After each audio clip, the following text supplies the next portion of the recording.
Hey guys, welcome back to Maxie's Kitchen. Today we're making one of my favorite foods, egg and corned beef stew with herb and butter potatoes. I can't wait to teach you guys this recipe, so stay tuned, don't go anywhere.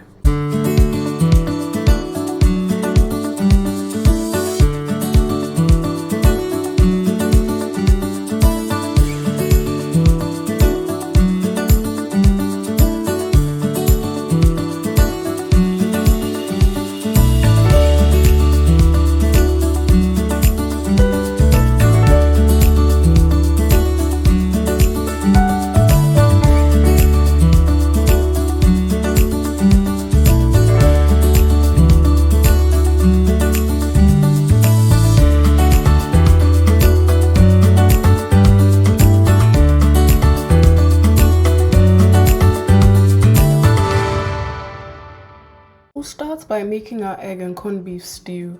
Now here's a list of all the ingredients you need to make this delicious stew. Everything was looking too tacky on one page, so I put them on two different pages.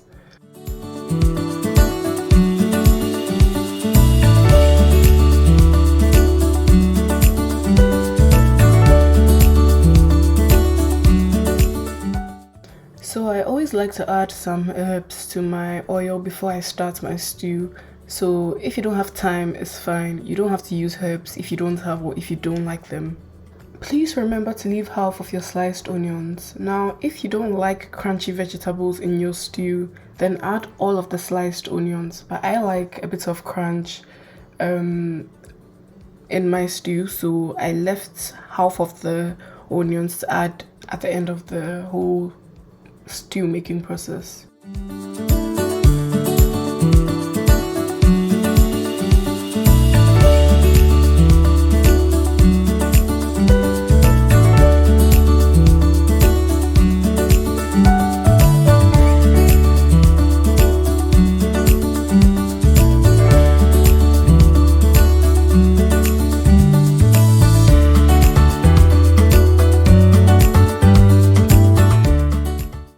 Thing about tomato paste, please make sure that it fries very well before you proceed to the next step, or else you are going to get that strong tomato paste taste at the very end. So you want to make sure you fry it very well, okay, for at least 5 minutes, I think, before you proceed to the next step.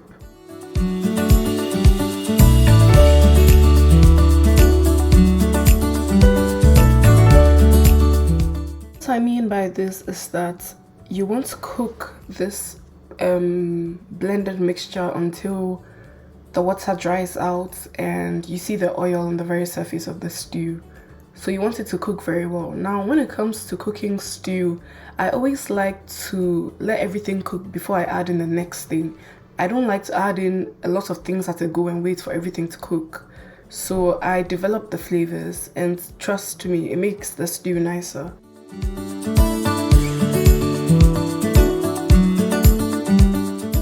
I'm sure you guys can tell that the base of the stew was really cooked before I added in the chopped tomatoes. Now, I use chopped tomatoes for my egg stew because I like it to be, chunky. I like to see the chunky bits of tomatoes in there, even though it will melt away in a way. I don't like to use pureed tomatoes, so yeah. You can use canned chopped tomatoes, that's what I use, or you can just chop up some tomatoes yourself. Also added in a bit of water to help the tomatoes cook, so you want to do that as well. However, when you're using fresh tomatoes, you don't have to add as much water because fresh tomatoes have a lot of water in them already. So I added in my mixed herbs and I'm going to cook that for some time. These are the vegetables that I'm going to be using at the very end of my stew to get that crunchy vibe that I was talking about earlier on. So I'm just spicing up my eggs. I always add all the seasoning that I would add to the stew to the eggs and whisk them, so they make the eggs flavorful as well.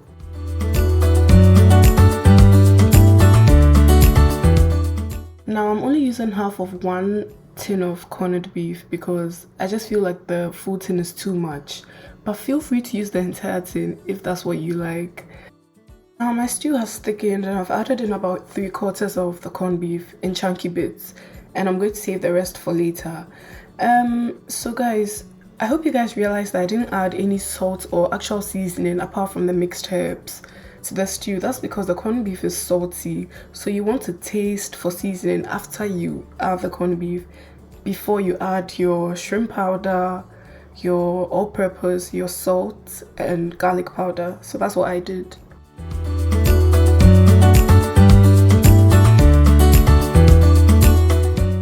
Almost forgot to talk about this, but I know my Ghanaian friends can't cook without Maggi and onga and all of those stock cubes. But I don't cook with Maggi anymore because I'm trying to avoid MSG as much as possible. So I use raw shrimp powder instead, and it does the job for me. So if you like, add your Maggi cubes instead of like the natural shrimp powder, sorry.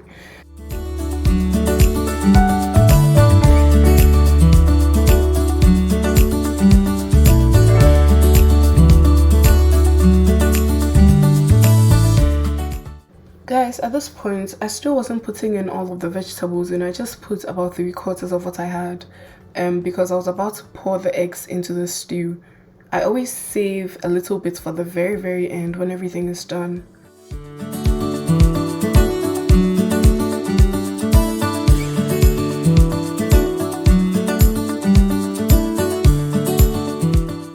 Now make sure you're pouring your eggs everywhere, not just at one place in the stew, so that it gets everywhere. I also added in some chopped parsley right after I added my eggs. This is optional. I like to cook with herbs, like I said, so you don't have to do this. I covered my pot, and make sure that you turn the heat like to low. Make sure you're not doing this on medium or on high heat, or else everything is just going to burn and you won't be happy. And don't mix anything until you've kept the lid on for about 5 minutes, so you get chunky bits of eggs. I didn't even get very, very chunky bits, but I still liked what I got. And after 5 minutes, you're going to take the lid off and mix it for some time, but you don't want to like mix it too vigorously, or else it's just going to be very messy. You know what I mean?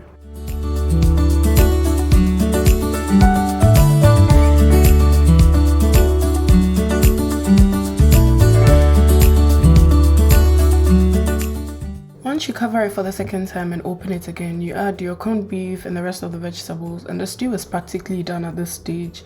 But you just want to cover it for like 2 more minutes and then take it off heat. So that's exactly what I did.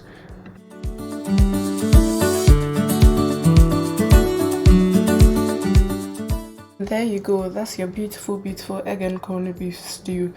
Guys, I actually just remember this. I added a lot of pepper, so if you don't like a lot of pepper, please don't do that.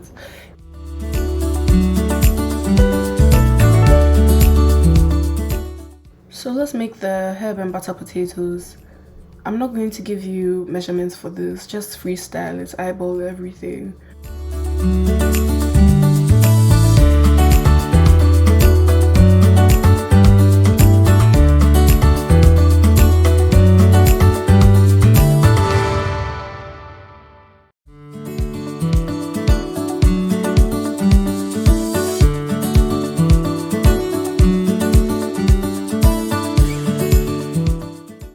Please do not overboil your potatoes, all in the name of wanting to get moist and very soft potatoes. Please don't do that, or else you will ruin everything.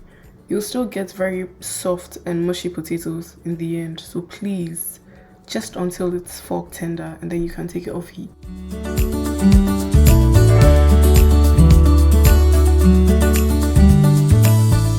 So I used my compound butter for this. I have a recipe video of how to make compound butter. So if you haven't seen that yet, please check it out. So I just realized I didn't even record that one. I didn't record after that, but yeah. So after you add in your butter and it's melted, you add in your garlic powder, your salt and your pepper before you put the potatoes in the pan. Now do not overcrowd your pan, or else everything will just become mashed potatoes, and you don't want that. So you want to take your time with this. I didn't add the mixed herbs because for this I was using fresh parsley. I did another one of me using mixed herbs, and that's the one I unfortunately didn't record. I'm sorry for that, but all you need to do is just put in the mixed herbs instead of parsley at this point, and you're good to go. In between tossing your potatoes, you can leave it on the heat for the brown crust to form on your potatoes. I really like how it looks. So there you go, guys. Very simple. Guys, this combination is everything. It's so good. You guys need to try it and let me know how you like it. Please don't forget to subscribe, to like the video, to share, and turn on post notifications. I'll catch you in my next video. Bye.